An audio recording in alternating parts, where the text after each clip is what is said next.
It all started with a damn alarm. My brother's phone had been buzzing on the kitchen table for 20 minutes like it was trying to alert the entire neighborhood. He'd gone for a run and left it behind. Classic move. I was 2 coffees deep and 1 bad night's sleep away from snapping. So I picked it up, swiped to silence, and, by some twisted reflex, typed in the passcode. Mom's birthday. Typical. I didn't mean to snoop, I didn't. But the screen lit up with a message preview that made my stomach knot instantly. It wasn't just one message. It was a thread. Dozens. Conversations with names I knew. Names I shouldn't have seen tied to those kinds of texts. Vendors, internal contacts, and one name that floated around his office like a myth. Dennis. The man behind the Phantom contracts. My brother wasn't just talking to him. He was involved. There were mentions of clean invoices, bonus transfers off the books, and shipments that never existed. And right there in my hand was a trail of messages that tied him directly to corporate fraud. The door opened. I froze. He was back from his run, drenched in sweat and smiling like a man who hadn't just left a bomb sitting on the table. I slipped the phone back into place. Screen off, fingers shaking slightly. "Morning," he said, grabbing a towel from the back of the chair. "Coffee, already made," I said, holding my mug like it might protect me from whatever came next. He looked at me for a second, maybe a half second too long. "You good?" I nodded. The fastest, most necessary lie I've ever told. I didn't sleep that night. I stared at the ceiling and replayed every word, every emoji, every hint in those messages.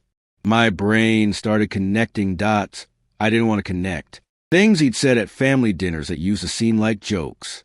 Little hints. Comments about beating the system and creative logistics. None of it was innocent anymore. I had just unlocked more than a phone. I had unlocked the first chapter of a scandal. And the worst part? I wasn't sure if I was a whistleblower or an accomplice. The next morning, I couldn't look at him the same. He sat across from me, eating cereal, scrolling his phone like it wasn't a live grenade. Every time the screen lit up, I flinched. Every beep sounded like a ticking clock. He didn't notice, or pretended not to. I kept thinking, should I confront him? Pretend it never happened? Forward the messages to someone? But who do you even tell when your own brother might be laundering money? HR? The police? Mom? Instead, I started researching. Quietly. Every name in those messages. I Googled, cross-referenced. Dennis had no official ties to my brother's company, which made sense. Ghosts don't show up on payrolls. But I found whispers, anonymous posts, disgruntled reviews, even a lawsuit quietly settled, buried in a flood of legalese. My brother wasn't just caught in a mess. He was neck-deep in something crafted to disappear if anyone came too close. And now I was too close. That night, curiosity became obsession. I waited until he went to bed, then grabbed his phone again, hands sweating, heart pounding. I told myself it was just to verify, to make sure I hadn't imagined it. But I knew exactly what I was doing. I went back to the messages, took screenshots, sent them to myself. I even found a shared folder in his email titled Ops_Cleanup. Inside, spreadsheets, drafts of fake shipping manifests, transaction breakdowns with coded initials. His name wasn't on them directly, but the style, the language, it was his. I knew it. Then I made a mistake. A stupid, fatal rookie mistake. I forgot to close one of the files. When he woke up and opened his email the next morning, it was still there, still open, staring back at him like a confession typed in bold. I heard the silence. The kind of silence that doesn't ask. It accuses. "Did you open my phone?" he asked. No rage. No yelling. Just the kind of calm that comes before an earthquake. I opened my mouth, but no sound came out. I didn't have to answer. He already knew. He didn't yell. That was the worst part. He just stared at me, the phone still in his hand, open to the spreadsheet I'd left behind. "How much did you see?" he asked, as if we were discussing the weather. I wanted to lie. Say I only looked at a text or two. Say I was curious, bored, stupid. But the truth was heavier than any excuse. "Enough," I said. It landed between us like a drop knife. He didn't flinch. "Then you know what kind of situation this is." I did. That was the terrifying part. It wasn't just some internal accounting mess. This was organized, intentional, and protected by layers of silence. How long? I asked. He sat down like the question aged him 10 years. It started small, he said. Little fixes, one-off corrections. Then someone offered a solution to a problem we didn't even know we had. By the time I realized what we were doing, it was already routine. I laughed, not because it was funny, because it was insane. So you're just in it now? We're all in it, he said. Everyone just doesn't know yet. I felt sick. He didn't look like a criminal. He looked like my brother, the same guy who used to lend me his coat when I forgot mine, who taught me how to ride a bike, who fixed my resume before my first job interview. And yet, here he was, calmly admitting to being part of a machine that siphoned money, altered records, falsified entire operations. What now? I asked. You threaten me? He looked genuinely hurt. No, I trust you. But if this gets out, it won't just take me down. It'll take departments, executives, people with reach. The twisted part was, I believed him, not because I wanted to, but because he had nothing to gain by lying now. That kind of confidence only comes from someone who knows how deep the rock goes. So what? I said, you expect me to just forget it? He didn't answer. He didn't have to, because that silence, that was the deal he was offering. Walk away, pretend this never happened, or blow it all up and watch it burn from the inside. I left the house without a word. He didn't stop me, didn't follow, just let the silence close the door behind me. I walked until I didn't recognize the streets, until the cold sank into my bones and the questions got too loud to ignore. What do you do when the person you trust most turns out to be part of something toxic? Worse, what do you do when they don't even deny it? I wasn't just holding evidence. I was holding a loaded decision. Safety off, back at my apartment. I laid everything out like a crime board. The screenshots, the emails, the names. It was like seeing a puzzle I never asked to solve. I found a contact form for an anonymous whistleblower portal, the kind companies only set up when they've already screwed up. I hovered my finger over the send button more than once. Every time I stopped, not because I doubted the facts, but because I doubted the fallout. Would it even matter? Would he go down? Or would he just disappear quietly with a golden parachute and an NDA? The worst part was knowing this wasn't just his story. I'd seen names in those files I recognized from family BBQs. Old friends, mentors, people who sent me birthday cards. My brother wasn't a cancer. He was a symptom, a functional cog in a machine built on mutual denial. The kind of system that rewards silence, shames conscience, and calls it culture. Maybe I had no business being involved. Maybe unlocking that phone had set off a chain I couldn't stop. But I knew one thing. If I walked away now, I'd never sleep right again. So I wrote an email, not to HR, not to legal, but to him. Just 3 lines. I know what I saw. You know what I risked. You have 72 hours to make this right before I do. No threats, just terms. A deal, if you could call it that. I hit send, and then I waited, not for justice, not for revenge.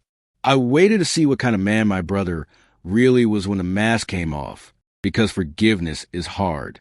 But forgetting? Impossible. He replied within an hour. No denials, no excuses, just one line. Meet me tomorrow, noon, no one else. I almost didn't go. I sat in my car for 20 minutes outside the cafe, wondering if he'd show, or worse, if someone else would. But he was there, already waiting, hood up, sunglasses on, like guilt had a dress code. I sat across from him. Neither of us touched the coffee. It was a table set for war, and neither of us brought weapons. Only truths too sharp to hold bare-handed. I'm going to resign, he said. No build-up, no apology. I'll submit a full statement. Take the hit myself. Keep others out of it. I didn't respond. I just watched him. He looked smaller, like the weight of years had finally caught up. They won't protect me, he said. I know that, but I'd rather fall than drag everyone else down with me. I could tell he believed it, or wanted to. Maybe this was redemption. Maybe it was just damage control. In the end, The motives didn't matter. Only the action. True to his word, he stepped down the next day. The company put out a bland statement full of nothing. Personal reasons. Pursuing other opportunities. Classic. I waited. A week. 2. Then the report started leaking. Not from me. From somewhere deeper. Internal audits. Anonymous letters. It turned out he wasn't the only one who resigned that month, for others followed. 2 quietly, one with lawyers, and 1, well, let's just say their golden parachute didn't open. I never spoke to him again, not out of hate, but because there was nothing left to say. He made his move. I made mine. We both did what we thought we had to. And when the dust settled, all that remained was a question I still ask myself. Did I betray my brother or save him? The truth? Probably both. That's the thing about unlocking someone's secrets. Once you see what's inside, you can't just put it back. All you can do is decide what kind of person you want to be. After he fell, all that remained was silence. Not the peaceful kind, but the kind that hums in your ears like something is still coming. His name disappeared from the company website in under 48 hours. No tribute, no statement, just gone. Like deleting a file off a desktop. Group chats went dead. People who used to drop emojis under his posts suddenly forgot how to type. No one said fraud. No one said investigation. They said things like internal transition or leadership realignment, corporate terms for we're all pretending. Then I got a message from an unknown number. We know what you did. I didn't reply. I blocked it, not because I was scared, but because I didn't need a reminder. I already knew I was being watched. I'd touched something bigger than just my brother's fall. He wasn't the root of the problem. He was just a branch that got too close to the sun. And now that someone had cut him off, the rest of the tree was listening very carefully to who was holding the saw. Small things started happening. Fake profiles viewed my LinkedIn. I got connection requests from names that sounded made up. A black car parked near my building. Twice. No driver in sight. Paranoia? Maybe. But after everything I'd seen, I stopped calling paranoia flaw. It was survival. I thought about running. Disappearing. But that doesn't fix anything.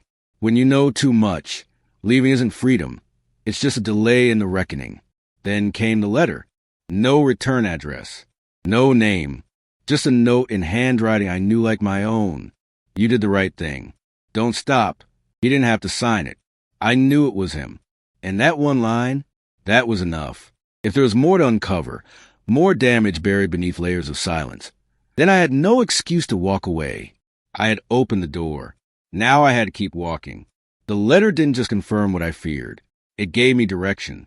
If my brother, the one who took the fall, said there was more, then there was more. And if the company's response was this cold, this fast, it meant they were in damage control mode. That's when mistakes happen. That's when the real truth leaks out. So I started going through files again.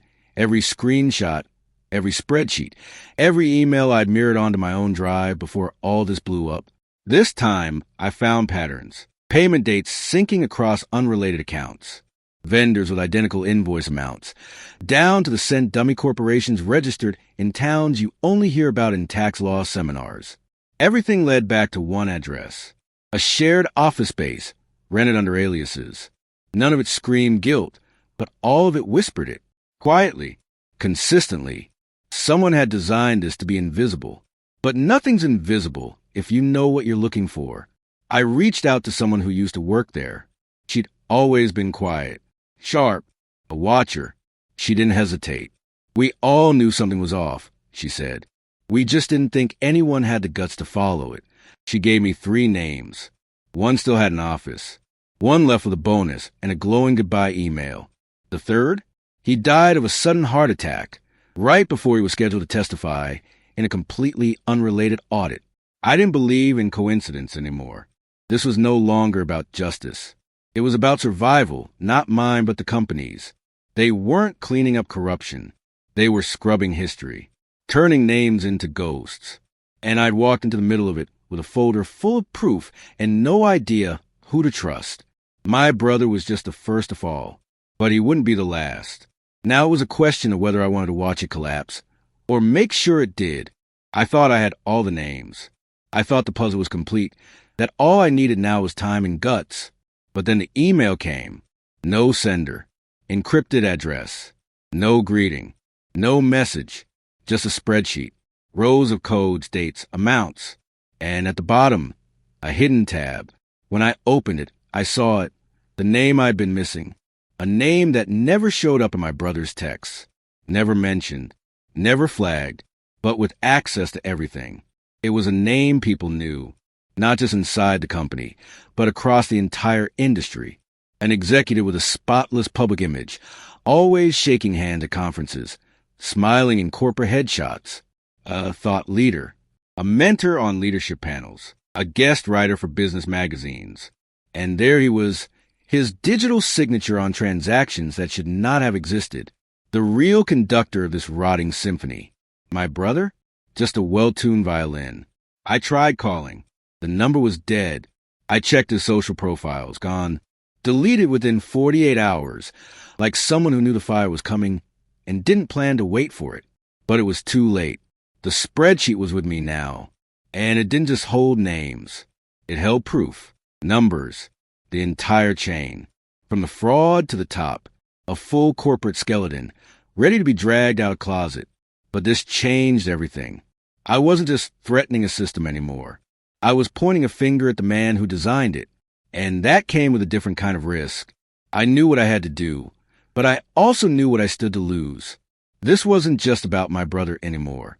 Now it was about me, my job, my safety, my life. I took a deep breath, backed up a file in 3 places, and started typing the first line of a new report. The final name has surfaced, and he's not getting away.